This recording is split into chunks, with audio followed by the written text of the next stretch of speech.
Hello and welcome to our second Shadespire Tactics video. Today we're going to talk about some of the awesome advice you can find on the interwebs. We've scoured different groups to find some of the best advice, and we'll go through it and what I think about that advice, one at a time. First advice is about getting early objectives. Well, glory points from objectives aren't really that early because you don't get them until the end phase.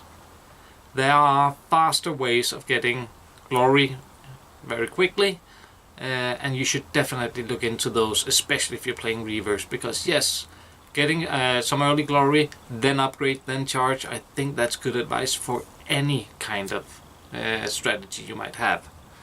So, let's take a look at a few cards that Khorne actually have access to. First of all, we have Let the Blood Flow. And this one is if you successfully make 3 attack actions in this phase, or 3 of your more of your fighters make successful attack actions. That is 3rd activation. You could have this down, because charges also count. So a charge and or 3 charges, that's 2 glory points before the first end phase. Second, we have Blood for the Blood God. Also very interesting. That's only a single glory point, but also score this immediately if 3 or more of your fighters made a charge action this phase. Those 2 combined is 3 glory points by the 3rd activation, if things go well. Otherwise, until the 4th, and that's the end phase, but it's still 3 points.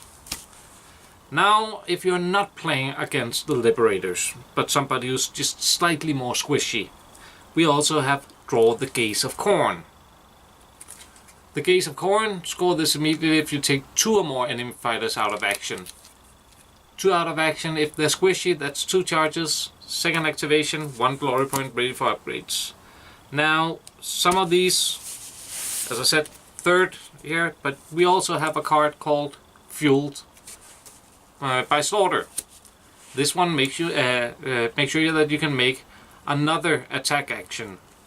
Let me see, it was the Let the Blood Flow for 2 glory points. Means you have to make 3 attack actions.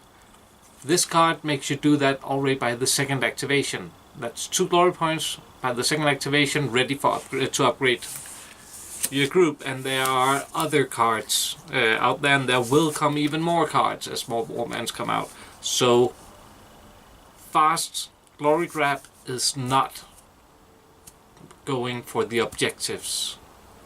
That's actually quite slow. You don't get it until a whole 3rd of the game has passed. So, second advice, yes, you should always remember that you could drive your enemy back, but you don't have to drive your enemy back, and quite often you don't want to. If they charge, you want them to stay in close combat with you so that you can swing away with attacks at them. So, safely, because they can't attack again if they charged. Driving back is something you should keep in mind no matter who you play, and it's an option, and you should use it when it makes sense, not on automatic. Okay, 3rd one. It's about using mulligans. Mulligan means that you designed your deck wrong, or you were extremely unlucky. Mulligans should only happen like 1 in 10 games or something like that. If it happens any more than that, you need to redesign your deck. Yes, you can mulligan to get a better hand from the beginning, but anything you discard when you mulligan, you will never see again during that game. You only have 12 objective cards. That means you, in ideal world, you will go through at least 9 of them. And that is during a game. So if you start discarding some from the get-go, then you're going to run out and you're going to score less points. And also, yes, you have Annihilation on your hand from the beginning. Yes, it's going to take up space, but if you discard that Annihilation, that's 5 glory points you will never see So mulligan only if absolutely necessary. Mulligan for poison upgrades, you can do that somewhat better because, well, you have more cards of those in your deck. But remember, if you have a handful of upgrades, if you discard all of those so you could get some ploy cards, those are upgrades you're never gonna see again. And upgrades is what makes your fighters from the beginning. They're a bunch of wet toilet paper. You need those upgrades to actually make them win fights. Now, next one is that the Reavers should always want the broad alignment like this. Well, depending a lot on your opponent, depending a lot on your strategy, this is wide open, and that is, yes, against Liberators that will often be a good idea, but remember, you can also play Khorne against Khorne, and by the time you see this, we have more warbands out there as well. So this is not always the best idea. This solution can be quite good as well. Edge against edge. You can funnel them down, you can make sure that nobody reaches your backfield because you have the models to stop them, unlike Liberators. And also, you have the movement to actually move down your opponent's edge. And you should remember, the broad alignment can also be slided up in increments, like this.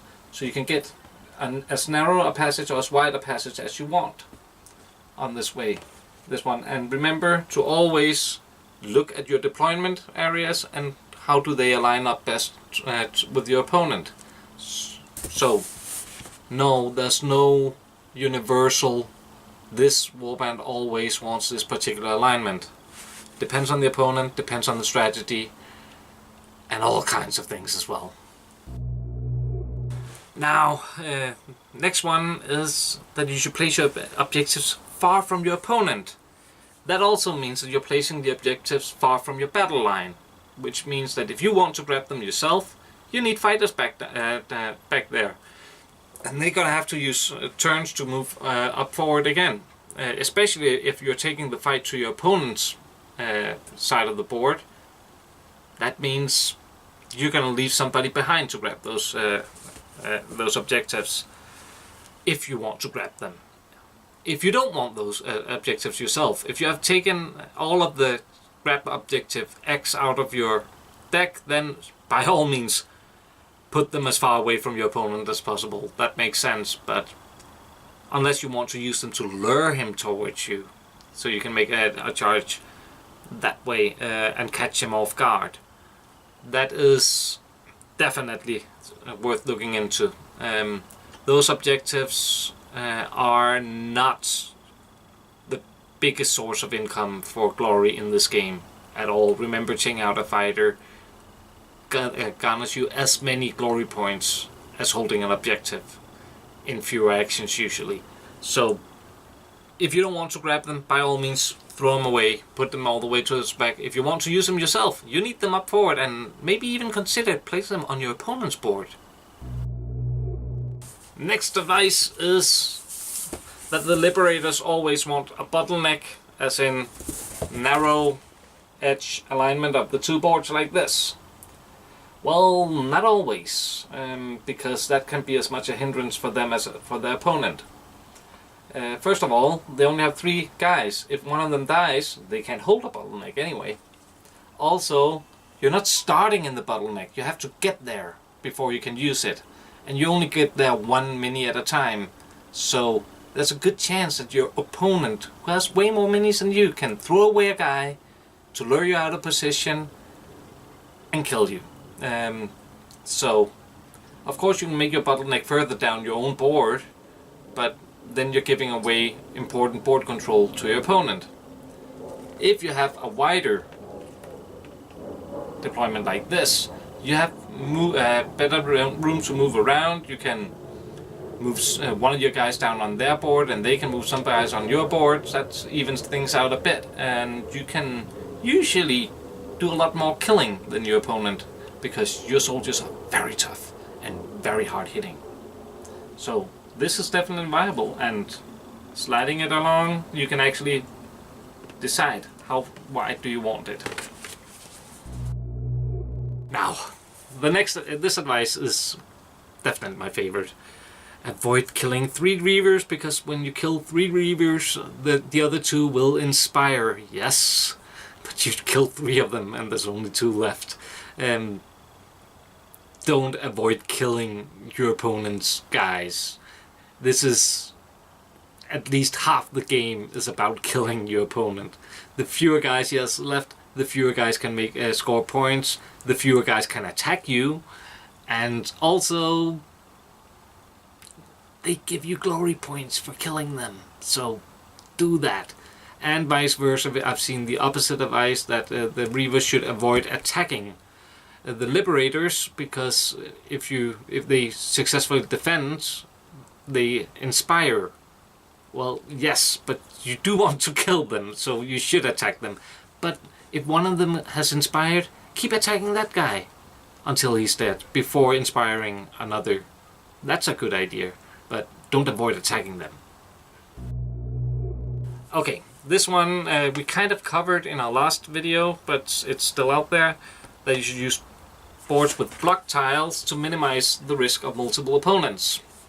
Now, that goes both ways, and it's actually quite hard to use it.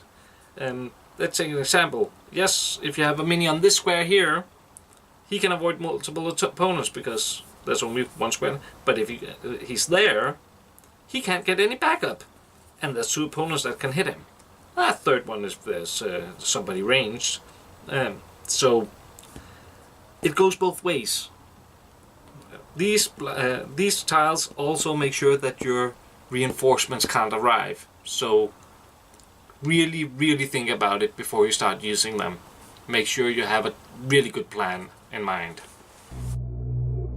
Now, last one here is actually very decent advice. Don't charge, countercharge, except for... This advice is given specifically to the Liberators, that they should not charge, they should countercharge. Well, if you're playing the waiting game where nobody wants to charge, then the Liberators are going to lose out because they only have 3 models to grab any glory with. Whereas the opponents will usually, if not always, have more models. Also, you don't really have the movement, so you can't really set up the best countercharge traps for your opponent. You need to lure them in, and nobody's going to get lured in against a Liberator unless they can focus him down. But countercharging is always better than charging, because once you charge, if you don't kill, or even if you do kill, that model is not going to do any more attacking unless you have poi cards that allow them to do so. So watch out for that as well. Somebody makes a charge, early charge, you think, hey, there's free pickings here. Well, they might have a poi card that changes that. And finally, there are no universal truths, except